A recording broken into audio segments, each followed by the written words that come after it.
Maqaa Abbaa, maqaa Ilmaa, maqaa Hafuura Qulqulluu sadan Waaqa tokkichaan.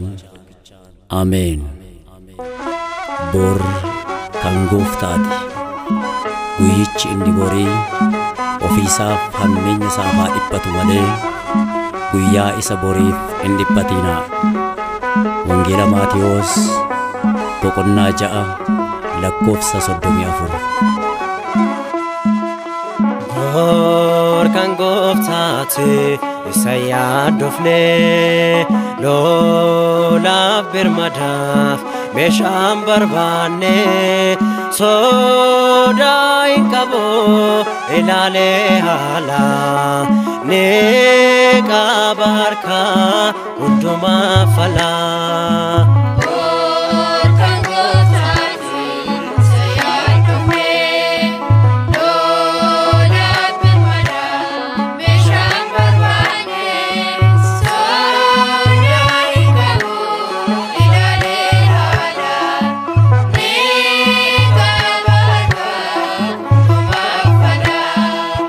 Bor kan Gooftaati isa yaaddofnee lolaaf birmadaaf meeshaan barbaanne sodaa hin qabu ilaalee haala ni qaba harkaa hundumaa falaa.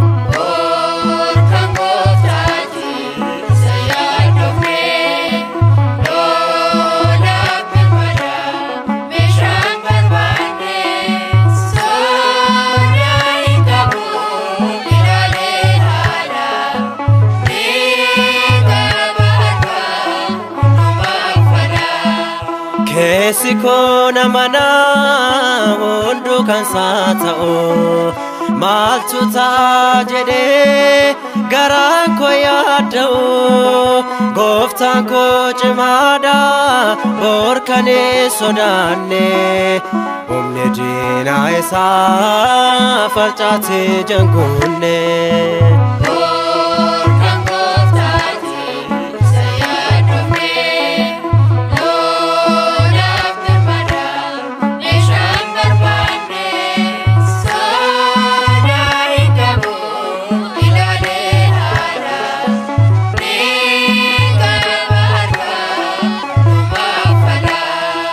Elzabel yokate Elias indro alam fanadina lekem saintao karifa kansare la ferrat bekna teyidina darbo lubbudan olkana.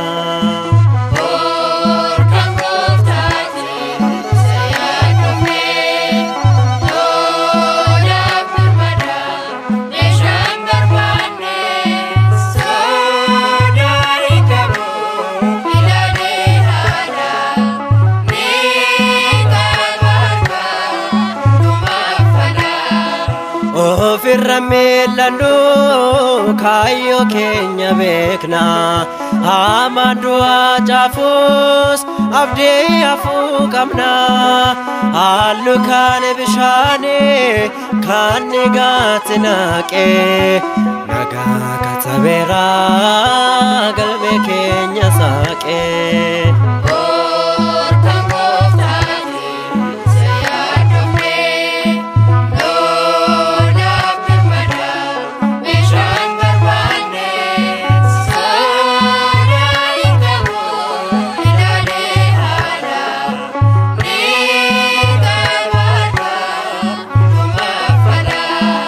Kan Gooftaa muraasni abidda yoolite Nabukadnezar nu balleessuuf fixe baay'ee taane baana xiqqoodhaan gad buune shaakalleedha malee lubbuudhaan hin duune.